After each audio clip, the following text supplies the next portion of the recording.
प्रिय विद्यार्थियों, नमस्कार। मैं प्रोफेसर अमराराम वीर बाला कालीबाई राजकीय कन्या महाविद्यालय डूंगरपुर। आज के वीडियो लेक्चर में हम प्राचीन भारत के इतिहास के प्रश्न पत्र में प्राचीन भारत के इतिहास के स्रोत पढ़ने का प्रयास पढ़ रहे हैं। सबसे पहले प्राचीन भारत का इतिहास के स्रोत को कई भागों में बांटा गया है, जिनमें पहला है धार्मिक साहित्य, दूसरा पुरातात्विक स्रोत, तीसरा ब्राह्मण ग्रंथ, अगला है श्रुति, वेद, ब्राह्मण, उपनिषद, वेदांग इत्यादि, स्मृति जिसमें महाभारत, रामायण, पुराण, स्मृतियाँ इत्यादि आती हैं, अब्राह्मण ग्रंथ, लौकिक साहित्य, ऐतिहासिक साहित्यिक स्रोत और विदेशी विवरण। कुछ इतिहासकार कहते हैं कि भारत में इतिहास जानने के विविध स्रोत हैं और ये स्रोत इतिहासकार के लिए एक तरह से आधार भूमि है। क्या है? आधार भूमि।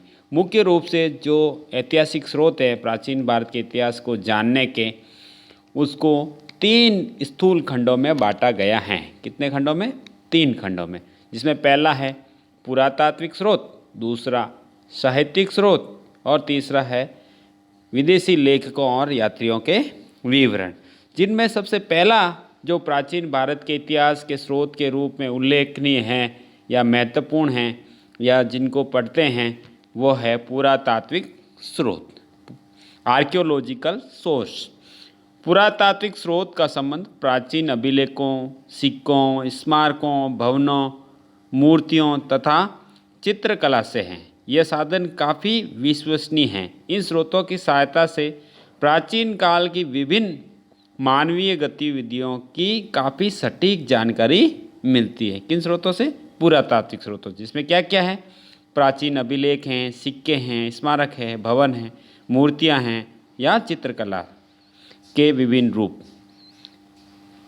इन स्रोतों से किसी समय विशेष में मौजूद लोगों के रहन सहन, कला, जीवन शैली अथवा अर्थव्यवस्था इत्यादि का ज्ञान प्राप्त होता है। इन स्रोतों से उस समय, जिस समय के ये स्रोत हैं, उस समय के लोगों द्वारा ये बनवाए गए हैं या निर्मित किए गए हैं या चित्रित किए गए हैं चित्र, तो इन सब से उस समय के लोगों के रहन सहन, उनका कला के बारे में जानकारी, जीवन शैली या अर्थव्यवस्था की जानकारी देते हैं। इनमें से अधिकतर स्रोतों का वैज्ञानिक सत्यापन किया जा सकता है। इस प्रकार के प्राचीन स्रोतों का अध्ययन करने वाले अन्वेषकों को पुरातत्वविद कहते हैं। यानी पुरातत्व के साधनों के माध्यम से या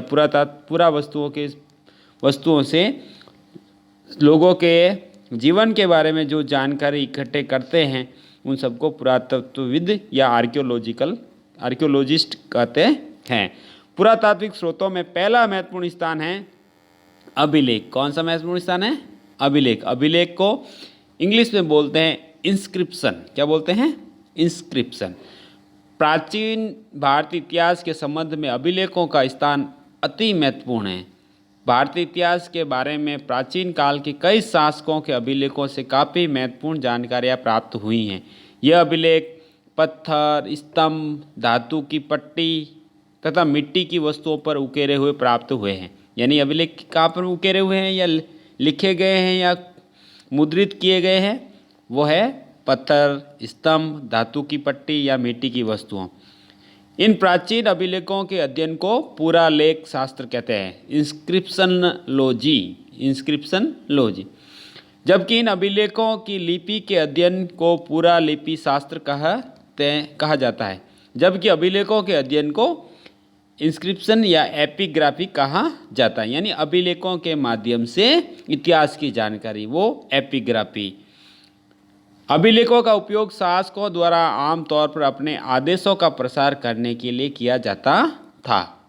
यह अभिलेख आमतौर पर ठोस सतह वाले स्थानों अथवा वस्तुओं पर मिलते हैं। लंबे समय तक अमिट्टी बनाने के लिए इन्हें ठोस सतहों पर लिखा जाता है। इस प्रकार के अभिलेख मंदिर की दीवारों, स्तंभों, मुहरों, स्तूपों, ताम्रपत्रों इत्यादि पर प्राप्त होते हैं। यह अभिलेख अलग अलग भाषाओं में भी लिखे गए हैं।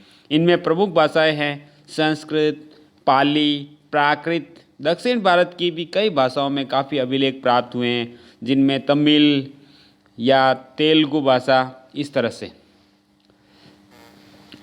सम्राट मौर्य अशोक ने अपने शासनकाल में काफ़ी अभिलेख स्थापित किए। ये नगर अभिलेखों का एक क्लासिक उदाहरण या शास्त्रीय उदाहरण के रूप में देखें तो अशोक के अभिलेख काफ़ी मिले हैं।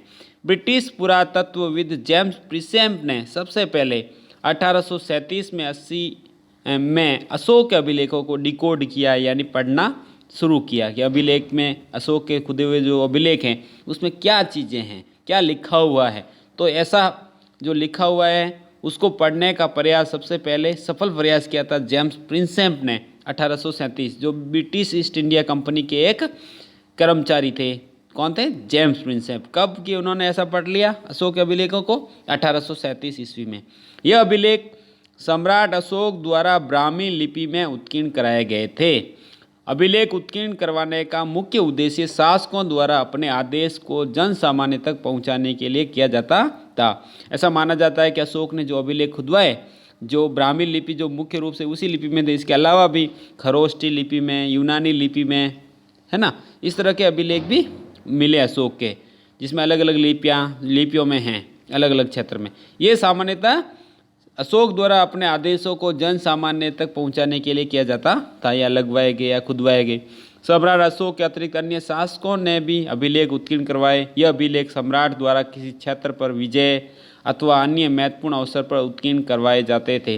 प्राचीन भारत के संबंध में कुछ महत्वपूर्ण अभिलेख इस प्रकार हैं, जिसमें है उड़ीसा जो राज्य है भारत का, के खारवेल में हाथी गुम्फा अभिलेख, खारवेल द्वारा रचित यह काल में जो शासक थे खारवेल नरेश, उन्होंने हाथी गुम्फा अभिलेख खुदवाया।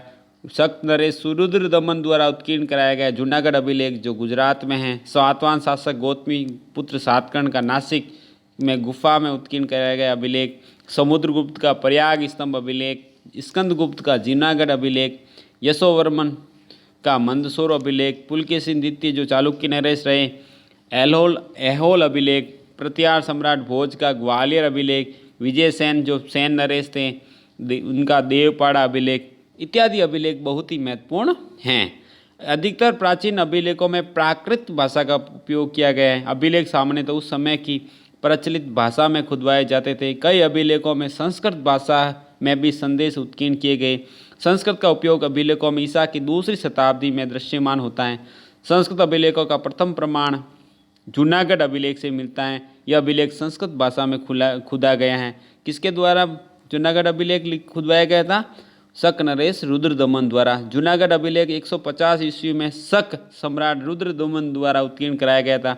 रुद्रदमन का शासनकाल 135 ईस्वी से 150 ईस्वी के बीच था।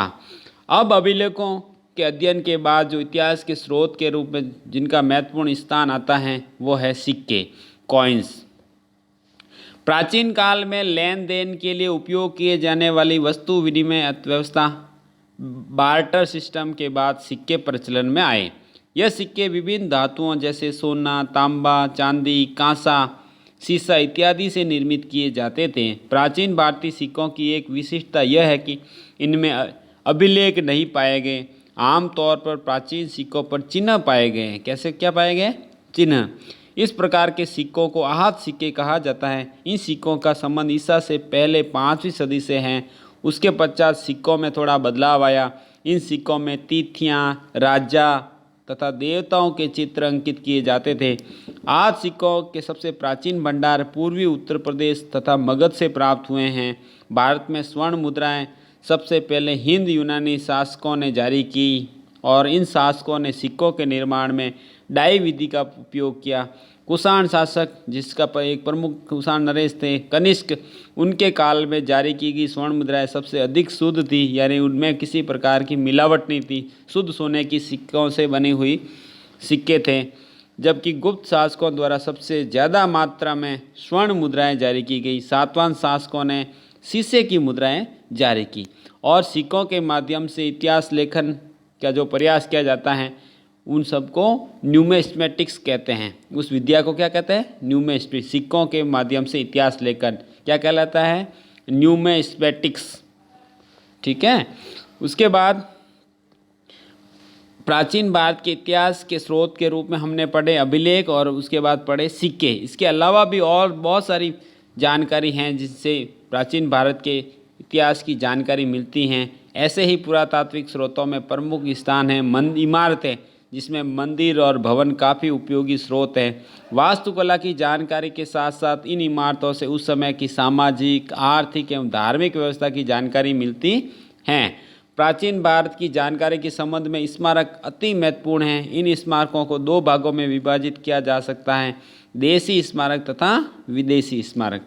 देशी स्मारकों में यानी देश में ही हैं जो स्मारक में हड़प्पा, मोहनजोदड़ो, नालंदा और हस्तिनापुर प्रमुख हैं, जबकि विदेशी स्मारकों में कंबोडिया का अंकोर वाट मंदिर, इंडोनेशिया में जावा जो एक प्रांत है इंडोनेशिया देश का, जावा वहाँ पर बोरोबुदुर मंदिर, बाली जो एक नगर है इंडोनेशिया का, वहाँ से प्राप्त मूर्तियाँ प्रमुख हैं। बोर्निया के मकरांश से प्राप्त मूर्तियों में कुछ तिथियां अंकित हैं। यह तिथियां कालक्रम को स्पष्ट करने में काफ़ी उपयोगी है। इन स्रोतों से प्राचीन काल की वास्तुकला शैली के संबंध में महत्वपूर्ण जानकारी प्राप्त होती है। भारत में कई धर्मों का उद्भव व विकास होने के कारण धार्मिक मूर्तियां काफ़ी प्रचलन में रही। मूर्तियां प्राचीन काल की धार्मिक व्यवस्था, संस्कृति, कला के बारे में जानकारी प्राप्त करने के महत्वपूर्ण साधन हैं। प्राचीन भारत में सारनाथ, बरहूत, बोध गया, अमरावती मूर्तिकला के प्रमुख केंद्र थे। विभिन्न मूर्तिकला शैलियों में गांधार कला और मथुरा कला प्रमुख थी। तो हम क्या पढ़ रहे थे? प्राचीन भारत के इतिहास के प्रमुख स्रोत, जिसमें हम पहले पढ़े थे पुरातात्विक स्रोत। पुरातात्विक स्रोतों में हमने पहले पढ़ा अभिलेख, उसके बाद पढ़ा हमने सिक्के, उसके बाद पढ़े हमने स्मारक जिसमें मंदिर और भवन प्रमुख हैं। इसके अलावा इसको हमने दो भागों में बांटे थे, विदेशी स्मारक और विदेशी स्मारक। इसके बाद हमने प्राचीन भारत के इतिहास के स्रोत के रूप में मूर्तियों के बारे में पढ़ा है और मूर्ति कला से भी उस समय की जो मूर्तियाँ उस कला संदर्भित कला में बनी हुई थी, जिसमें प्रमुख दो कलाएं हैं गांधार कला और मथुरा कला, उन सब से भी इतिहास के बारे में महत्वपूर्ण जानकारी मिलती हैं। तो इस तरह से विद्यार्थियों इस वीडियो लेक्चर के माध्यम से कुछ प्रश्न बन सकते हैं, जिसमें कुछ बड़े और कुछ छोटे।